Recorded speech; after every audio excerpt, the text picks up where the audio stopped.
तेरी औकात है परीक्षा में पास होने की। अगर पास हो गया तो मैं तुझे 1 करोड़ दूंगी। ये भिखारी टॉप करेगा। इसे तो स्कूल से बाहर निकाल देना चाहिए। मैं टॉप करूंगा। शहर के किनारे बसी एक झुग्गी बस्ती में 16 साल का आरव अपने पिता के साथ रहता था। टीन की छत, टूटी दीवारें और बारिश में टपकता पानी, यही उसका घर था। उसके पिता रामलाल दिन भर ईंट भट्टों और निर्माण स्थलों पर मजदूरी करते थे। शाम को थके हुए शरीर और धूल से भरे कपड़ों के साथ जब घर लौटते तो उनके चेहरे पर बस एक ही सुकून होता, अपने बेटे को पढ़ते हुए देखना। आरव किसी आम लड़के जैसा नहीं था। उसके पास न अच्छे कपड़े थे, न महंगे जूते, न कोचिंग क्लास, लेकिन उसके पास एक चीज थी, पढ़ने की भूख। वह एक बड़े और नामी स्कूल में पढ़ता था, जहां शहर के अमीर घरों के बच्चे आते थे। उस स्कूल में उसका होना ही लोगों को अजीब लगता था। हर सुबह आरव अपने पुराने बैग को कंधे पर डालकर 5 किलोमीटर पैदल चलता था। उसके जूते कई जगह से फट चुके थे, लेकिन वह बिना शिकायत आगे बढ़ता रहता। स्कूल पहुंचते ही उसे महसूस हो जाता कि वह बाकी बच्चों से अलग है। क्लास में बच्चे उसके कपड़ों पर हंसते, अरे देखो, आज फिर वही पुरानी शर्ट पहनकर आया है। कोई कहता, तू यहां कैसे पढ़ रहा है, ये स्कूल तेरे बस का नहीं है। आरव चुप रहता। वह जानता था कि जवाब देना जरूरी नहीं, आगे बढ़ना जरूरी है।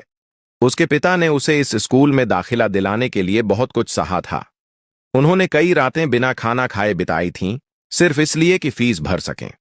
आरव ये सब जानता था, और यही उसकी सबसे बड़ी ताकत थी। स्कूल की मालिक सीमा मेहता एक सख्त और घमंडी महिला थीं। उन्हें आरव का वहां होना बिल्कुल पसंद नहीं था। वह अक्सर उसे देखकर मुंह बना लेती। एक दिन उन्होंने स्टाफ रूम में कहा, पता नहीं ये लड़का यहां क्या कर रहा है। ऐसे बच्चों की जगह सरकारी स्कूल में होती है, यहां नहीं।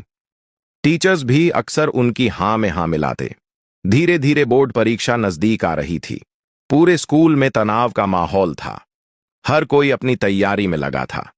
लेकिन आरव के लिए यह सिर्फ एक परीक्षा नहीं थी, यह उसके और उसके पिता के सपनों की परीक्षा थी। एक दिन लंच ब्रेक में कुछ बच्चे उसके पास आए और हंसते हुए बोले, सुन, इस बार बोर्ड है, तू तो पक्का फेल होगा। दूसरा बोला, अरे पास होना तो दूर, पेपर देखकर भाग जाएगा। आरव ने उनकी तरफ देखा, लेकिन कुछ नहीं कहा। उसने बस अपना टिफिन खोला, जिसमें सूखी रोटी और थोड़ा नमक था, और चुपचाप खाने लगा। उसकी आंखों में कोई डर नहीं था, सिर्फ एक जिद थी। उसे खुद पर भरोसा था। उसे पता था यह कहानी अभी शुरू हुई है। बोर्ड परीक्षा जैसे जैसे करीब आ रही थी, स्कूल का माहौल और ज्यादा बदलता जा रहा था। हर तरफ टेस्ट, प्रैक्टिस पेपर और रिजल्ट की बातें होती थीं। जिन बच्चों के पास महंगे कोचिंग नोट्स थे, वे आत्मविश्वास से भरे रहते, और जिनके पास नहीं थे, उन्हें धीरे धीरे किनारे कर दिया जाता। आरव उसी किनारे खड़ा एक लड़का था। उसके पास न कोई ट्यूटर था, न गाइड बुक्स का ढेर। उसके पास सिर्फ उसकी पुरानी किताबें थीं और एक कॉपी जिसमें वह बार बार लिखकर अभ्यास करता था। एक दिन क्लास में मैथ्स टेस्ट हुआ। पेपर थोड़ा कठिन था। कई बच्चे परेशान दिख रहे थे, लेकिन आरव पूरे ध्यान से सवाल हल कर रहा था। जब रिजल्ट आया तो पूरी क्लास चौंक गई। आरव के सबसे ज्यादा नंबर थे। कुछ पल के लिए सन्नाटा रहा, फिर फुसफुसाहट शुरू हो गई। यार, इसने कैसे कर लिया? किसी से कॉपी की होगी। टीचर ने भी शक भरी नजरों से उसे देखा, लेकिन कुछ कहा नहीं। आरव को आदत थी, तारीफ से ज्यादा शक मिलता था उसे। उसी दिन दोपहर में स्कूल की मालिक सीमा मेहता क्लास में आई। उनके आने से पूरे कमरे में सन्नाटा छा गया। उनकी नजर सीधी आरव पर जाकर रुकी। तुम? आरव, उन्होंने ठंडी आवाज में कहा। सुना है तुमने टेस्ट में सबसे ज्यादा नंबर लिए हैं। आरव खड़ा हो गया। जी मैम, उन्होंने हल्की हंसी के साथ कहा। अच्छा है, लेकिन एक टेस्ट से कोई टॉपर नहीं बन जाता। पूरी क्लास उनकी बात पर हल्का सा मुस्कुराई। फिर उन्होंने तेज आवाज में कहा, सच बताओ, नकल तो नहीं की? यह सुनकर आरव के गले में जैसे कुछ अटक गया। उसने धीरे से कहा, नहीं मैम, मैंने खुद किया है। सीमा मेहता ने उसे ऊपर से नीचे तक देखा। फटे जूते, पुरानी शर्ट, झुकी हुई आंखें। तुम जैसे बच्चे, उन्होंने कहा, इतनी आसानी से आगे नहीं बढ़ते। ये स्कूल बहुत बड़ा है, यहां सिर्फ मेहनत नहीं, स्टैंडर्ड भी चाहिए। ये बात सीधे दिल पर लगी। पूरी क्लास चुप थी, कोई उसके पक्ष में नहीं बोला। आरव ने कुछ नहीं कहा। उसने सिर्फ अपनी नजरें नीचे कर लीं, लेकिन अंदर कुछ बदल रहा था। उस दिन के बाद से मजाक और बढ़ गया। कॉरिडोर में चलते वक्त बच्चे कहते, अरे टॉपर साहब आ गए। कोई ताना मारता, बोर्ड में तो असली औकात पता चलेगी। आरव हर बात सुनता लेकिन जवाब नहीं देता। घर पहुंचकर वह और ज्यादा देर तक पढ़ता। रात को जब उसके पिता थके हुए आते तो उसे किताबों में डूबा देखकर मुस्कुरा देते। एक रात रामलाल ने पूछा, बेटा इतना पढ़ता क्यों है? थोड़ा आराम भी कर लिया कर। आरव ने पहली बार अपने मन की बात कही, बाबा मैं सबको गलत साबित करना चाहता हूं, आपको भी गर्व महसूस कराना चाहता हूं। रामलाल ने उसके सिर पर हाथ रखा। मुझे तो पहले से ही गर्व है। ये शब्द आरव के लिए किसी इनाम से कम नहीं थे। लेकिन स्कूल में हालात और सख्त होने वाले थे, क्योंकि अब सिर्फ बच्चे ही नहीं बल्कि खुद सीमा मेहता उसे चुनौती देने वाली थी, और यह चुनौती उसकी जिंदगी बदलने वाली थी। बोर्ड परीक्षा में अब सिर्फ 1 महीना बचा था। स्कूल में हर दिन एक दबाव जैसा माहौल रहता था।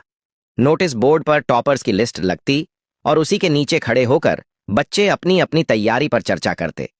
आरव हमेशा की तरह दूर खड़ा रहता। वह भी टॉप करता था, लेकिन उसका नाम लोगों की नजर में कभी काबिलियत से नहीं, संदेह से जुड़ा रहता था। एक दिन सुबह की असेंबली खत्म होने के बाद अचानक घोषणा हुई, सभी 10वीं के छात्र ऑडिटोरियम में इकट्ठा हों। सभी बच्चे उत्सुक हो गए। जब सब ऑडिटोरियम में पहुंचे तो मंच पर स्कूल की मालिक सीमा मेहता खड़ी थीं। उनके साथ प्रिंसिपल और कुछ टीचर्स भी थे।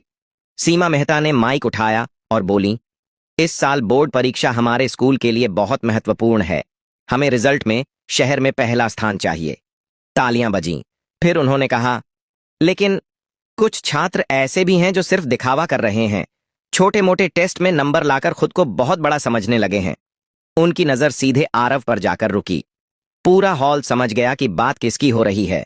आरव का दिल जोर से धड़कने लगा, लेकिन उसने खुद को संभाला। सीमा मेहता ने आगे कहा, आज मैं एक खुली चुनौती देना चाहती हूं। पूरा हॉल शांत हो गया। अगर इस स्कूल का कोई भी छात्र बोर्ड परीक्षा में टॉप करता है, सिर्फ क्लास में नहीं पूरे स्कूल में, तो उसे मैं 1 करोड़ रुपए दूंगी। हॉल में हलचल मच गई। बच्चों की आंखें चमक उठीं, लेकिन अगले ही पल उन्होंने जो कहा उसने सबको चौंका दिया। और हां, उन्होंने हल्की मुस्कान के साथ कहा, यह बात खास तौर पर उन बच्चों के लिए है जो अपनी औकात से ज्यादा सपने देख रहे हैं। अब सबकी नजरें फिर से आरव पर थीं। कुछ बच्चे हंसने लगे। सुना, तेरे लिए ही बोला है। 1 करोड़, तू तो नाम भी नहीं लिख पाएगा पेपर में। सीमा मेहता ने सीधा आरव को देखते हुए कहा, क्या नाम है तुम्हारा? हां, आरव। अगर तुम पास भी हो गए ना, तो मैं खुद तुम्हें स्टेज पर बुलाकर इनाम दूंगी। उनकी आवाज में ताना साफ था। पूरा हॉल हंसी से गूंज उठा। आरव खड़ा था, अकेला, लेकिन इस बार उसकी आंखों में डर नहीं था। वह धीरे से बोला, मैम, मैं सिर्फ पास नहीं होऊंगा, मैं टॉप करूंगा। पूरा हॉल अचानक चुप हो गया। कुछ सेकंड के लिए जैसे समय रुक गया। फिर एक जोरदार हंसी गूंजी। ये देखो, सपने, पागल हो गया है ये। सीमा मेहता ने मुस्कुराकर कहा, ठीक है, हम भी देखेंगे। चुनौती अब खुल चुकी थी। उस दिन के बाद आरव के लिए सब कुछ बदल गया। अब यह सिर्फ पढ़ाई नहीं थी, यह उसकी इज्जत की लड़ाई थी। चुनौती के बाद स्कूल में हर कोई सिर्फ उसी बात की चर्चा कर रहा था। 1 करोड़, टॉप करेगा आरव, नामुमकिन। लेकिन आरव के लिए अब ये आवाजें शोर नहीं थीं, वे ईंधन बन चुकी थीं। उसने उसी दिन तय कर लिया, अब पीछे हटने का कोई सवाल नहीं। उसकी दिनचर्या बदल गई। सुबह 4 बजे उठना, ठंडे पानी से मुंह धोना और किताब खोलकर बैठ जाना। जब पूरी बस्ती सो रही होती, तब आरव पढ़ रहा होता। घर में बिजली अक्सर चली जाती थी, इसीलिए वह मिट्टी के तेल की लालटेन में पढ़ता। आंखें जलतीं, लेकिन पन्ने पलटते रहते। दिन में स्कूल, जहां ताने मिलते थे। शाम को घर, जहां जिम्मेदारी इंतजार करती थी। कई बार वह अपने पिता के साथ काम पर भी चला जाता, ईंट उठाना, रेत भरना, ताकि घर का खर्च थोड़ा हल्का हो सके। एक दिन काम करते करते रामलाल ने पूछा, बेटा, इतना सब संभाल पाएगा ना? आरव ने पसीना पोंछते हुए कहा, संभालना ही पड़ेगा बाबा। रामलाल ने उसकी तरफ देखा। उन्हें अपने बेटे में कुछ अलग दिखता था, एक जिद जो आसानी से नहीं टूटती। स्कूल में हालात और मुश्किल होते जा रहे थे। कुछ बच्चे जानबूझकर उसके नोट्स छुपा देते, कभी उसकी कॉपी गायब कर देते। एक दिन तो किसी ने उसकी किताब पर पानी गिरा दिया। ओह सॉरी कहकर हंस पड़े। आरव ने भीग चुकी किताब उठाई, धूप में सुखाई और फिर से पढ़ने बैठ गया। वह समझ चुका था लोग उसे गिराना चाहते हैं, क्योंकि उन्हें डर है कि वह उठ सकता है। एक दिन उसकी क्लास टीचर, जो अब तक चुप रहती थीं, ने उसे रोका। आरव, उन्होंने धीरे से कहा, तुम बहुत मेहनत कर रहे हो, लेकिन ध्यान रखना, ज्यादा दबाव मत लेना। आरव ने सिर हिलाया। मैम, ये दबाव नहीं है, ये मौका है। टीचर कुछ पल उसे देखती रहीं। शायद पहली बार किसी ने उसे गंभीरता से लिया था। उस रात जब वह पढ़ रहा था, अचानक तेज हवा चली और लालटेन बुझ गई। पूरा कमरा अंधेरे में डूब गया। कुछ पल के लिए वह चुप बैठा रहा, फिर उठा, बाहर गया। सड़क के किनारे लगे एक पीले स्ट्रीट लाइट के नीचे बैठ गया। रात के 1 बजे थे। सन्नाटा था, लेकिन उस सन्नाटे में एक लड़का अपने भविष्य को लिख रहा था। उसकी उंगलियां ठंडी हो रही थीं, आंखें भारी हो रही थीं, लेकिन उसका इरादा और मजबूत हो रहा था। उसने खुद से कहा, अब रुकना नहीं है। बोर्ड परीक्षा बस कुछ दिन दूर थी और आरव अब तैयार हो रहा था, सिर्फ पेपर देने के लिए नहीं, इतिहास लिखने के लिए। आखिर वो दिन आ ही गया जिसका इंतजार पूरे साल से था। बोर्ड परीक्षा का पहला पेपर। सुबह का समय था। ठंडी हवा चल रही थी, लेकिन आरव के हाथ हल्के हल्के कांप रहे थे। डर से नहीं, जिम्मेदारी से। उसने अपनी पुरानी शर्ट पहनी, जिसे उसकी मां ने पिछली रात धोकर सुखाया था। जूते अब भी फटे थे, लेकिन साफ थे। रामलाल ने जाते वक्त उसके कंधे पर हाथ रखा। घबराना मत, जो पढ़ा है वही लिखना। आरव ने हल्की मुस्कान दी। जी बाबा। परीक्षा केंद्र स्कूल से थोड़ा दूर था। बाकी बच्चे अपने माता पिता के साथ गाड़ियों में आए थे, कोई कार से, कोई बाइक से। आरव अकेला पैदल आया। गेट के बाहर खड़े बच्चे आखिरी मिनट की बातें कर रहे थे। ये चैप्टर बहुत इंपॉर्टेंट है, अगर ये सवाल आ गया तो पक्का फुल मार्क्स। आरव चुपचाप एक कोने में खड़ा था। उसने किताब नहीं खोली। अब जो होना था वह उसकी मेहनत तय करेगी। अचानक पीछे से आवाज आई, अरे टॉपर साहब, तैयार हो। वही बच्चे थे जो रोज उसका मजाक उड़ाते थे। एक बोला, आज तो असली खेल है, देखेंगे कितने नंबर आते हैं। दूसरा हंसते हुए बोला, पेपर देखकर रो मत देना बस। आरव ने उनकी तरफ देखा। इस बार नजरें झुकाई नहीं। देख लेना, उसने शांत आवाज में कहा। घंटी बजी। सब अंदर चले गए। परीक्षा हॉल बड़ा था। लंबी लंबी कतारों में बेंच लगी थीं। हर छात्र के बीच दूरी थी। दीवार पर घड़ी टिक टिक कर रही थी। आरव अपनी सीट पर बैठा। उसने गहरी सांस ली। पेपर बांटे गए। जैसे ही उसने पेपर खोला, उसकी आंखें तेजी से सवालों पर दौड़ीं। पहला सवाल आसान, दूसरा भी जाना पहचाना, तीसरा वही जो उसने रात को पढ़ा था। उसके चेहरे पर हल्की मुस्कान आ गई। उसने लिखना शुरू किया। समय जैसे उड़ने लगा। बाकी बच्चे इधर उधर देख रहे थे, कुछ परेशान थे, लेकिन आरव पूरी तरह डूब चुका था। हर जवाब सोच समझकर साफ सुथरे तरीके से लिख रहा था। बीच बीच में उसे अपने पिता का चेहरा याद आता, लालटेन की रोशनी, स्ट्रीट लाइट के नीचे बिताई रातें। उसने पेन और तेज चला दिया। 3 घंटे बाद घंटी बजी। Stop writing. आरव ने आखिरी लाइन पूरी की और पेन रख दिया। उसने पेपर जमा किया और बाहर निकल आया। बाहर वहीं बच्चे खड़े थे। कैसा गया? मेरा तो थोड़ा खराब हो गया, किसी ने उससे भी पूछा। और तेरा? आरव ने बस इतना कहा, अच्छा गया। लेकिन इस बार उसकी आवाज में एक अलग ही भरोसा था। यह सिर्फ पहला पेपर था, अभी कई और आने वाले थे, और हर पेपर के साथ आरव खुद को साबित करने के और करीब पहुंच रहा था। सभी पेपर खत्म हो चुके थे। आखिरी दिन जब आरव परीक्षा हॉल से बाहर निकला तो उसके कदम हल्के थे, लेकिन दिल भारी। अब मेहनत खत्म हो चुकी थी और शुरू हुआ था सबसे मुश्किल दौर, इंतजार। स्कूल में कुछ दिन तक सन्नाटा रहा। न क्लास का दबाव, न टेस्ट। बच्चे अब रिजल्ट की बातें करने लगे थे। मुझे 85% तो आ ही जाएंगे, मम्मी ने बोला है 90% से कम नहीं चाहिए। और फिर वही पुरानी आवाजें, आरव तू पास हो गया तो बहुत बड़ी बात होगी। टॉप? वो सपना भूल जा। अब ये बातें उसे चुभती नहीं थीं, क्योंकि वह जानता था अब जवाब शब्दों से नहीं, रिजल्ट से मिलेगा। इन दिनों वह अपने पिता के साथ ज्यादा समय बिताने लगा। सुबह काम में हाथ बटाता, शाम को घर के बाहर बैठकर आसमान देखता। एक शाम रामलाल ने पूछा, बेटा क्या लगता है? आरव कुछ पल चुप रहा, फिर बोला, बाबा, मैंने अपना पूरा दिया है, अब जो होगा देखेंगे। रामलाल मुस्कुराए। बस यही चाहिए था। उधर स्कूल में एक अलग ही माहौल था। सीमा मेहता अक्सर स्टाफ मीटिंग में कहती, इस बार हमें टॉप रिजल्ट चाहिए और मुझे पूरा भरोसा है कि हमारे असली टैलेंटेड बच्चे ही स्कूल का नाम रोशन करेंगे। उनका इशारा साफ था। एक दिन उन्होंने प्रिंसिपल से कहा, उस आरव पर नजर रखना, कहीं कुछ गड़बड़ न करे। प्रिंसिपल ने हल्के से सिर हिलाया, लेकिन उनके मन में अब पहले जैसा भरोसा नहीं था। उन्हें याद था वही लड़का हर टेस्ट में अच्छा कर रहा था। धीरे धीरे रिजल्ट का दिन नजदीक आने लगा। पूरे शहर में एक अजीब सी बेचैनी थी। जिस दिन रिजल्ट आना था उस सुबह आरव बहुत जल्दी उठ गया। उसने कोई किताब नहीं खोली, बस चुपचाप बैठा रहा। उसकी मां ने पूछा, डर लग रहा है? आरव ने हल्की मुस्कान के साथ कहा, थोड़ा। रामलाल ने कहा, डर अच्छा होता है, बताता है कि बात बड़ी है। स्कूल में उसी दिन सभी छात्रों को बुलाया गया था। नोटिस बोर्ड पर रिजल्ट लगाया जाना था। आरव भी धीरे धीरे स्कूल पहुंचा। गेट के बाहर भीड़ लगी थी। हर कोई आगे बढ़कर अपना नाम ढूंढने की कोशिश कर रहा था। दिल की धड़कनें तेज थीं। कुछ बच्चे खुश होकर चिल्ला रहे थे, पास हो गया, 90%। कुछ उदास खड़े थे। आरव धीरे धीरे भीड़ में आगे बढ़ा। उसकी नजर लिस्ट पर गई, लेकिन उससे पहले ही पीछे से एक आवाज आई, अरे ये कैसे हो सकता है? भीड़ में हलचल मच गई।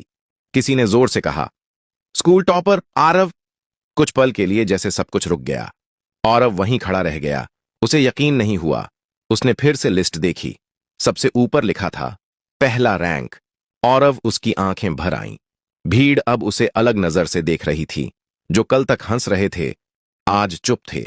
लेकिन असली पल अब भी बाकी था, क्योंकि अब सामना होना था सीमा मेहता से, और उनके उस वादे से जो पूरे स्कूल के सामने किया गया था। स्कूल का माहौल उस दिन बिल्कुल अलग था।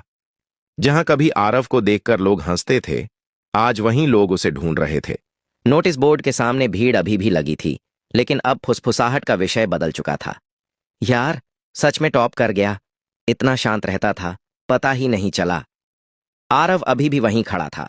उसकी आंखें बार बार उस लिस्ट पर जा रही थीं, जैसे वह खुद को यकीन दिला रहा हो कि यह सपना नहीं है। तभी प्रिंसिपल ने माइक पर घोषणा की, सभी छात्र ऑडिटोरियम में आएं, हमें एक विशेष घोषणा करनी है। कुछ ही मिनटों में पूरा स्कूल वहां इकट्ठा हो गया। मंच पर प्रिंसिपल, टीचर्स और बीच में खड़ी थीं सीमा मेहता। आज उनके चेहरे पर वो आत्मविश्वास नहीं था जो पहले हुआ करता था। प्रिंसिपल ने माइक उठाया, इस साल हमारे स्कूल का रिजल्ट बहुत शानदार रहा है और हमें गर्व है कि हमारे स्कूल का टॉपर है आरव। पूरा हॉल तालियों से गूंज उठा। आरव को मंच पर बुलाया गया। वह धीरे धीरे सीढ़ियां चढ़कर ऊपर गया। वही पुरानी शर्ट, वही साधारण रूप, लेकिन आज उसमें एक अलग ही गरिमा थी। सीमा मेहता उसके सामने खड़ी थी। कुछ पल के लिए दोनों की नजरें मिलीं। वो महिला जो हमेशा उसे नीचा दिखाती थी, आज चुप थी।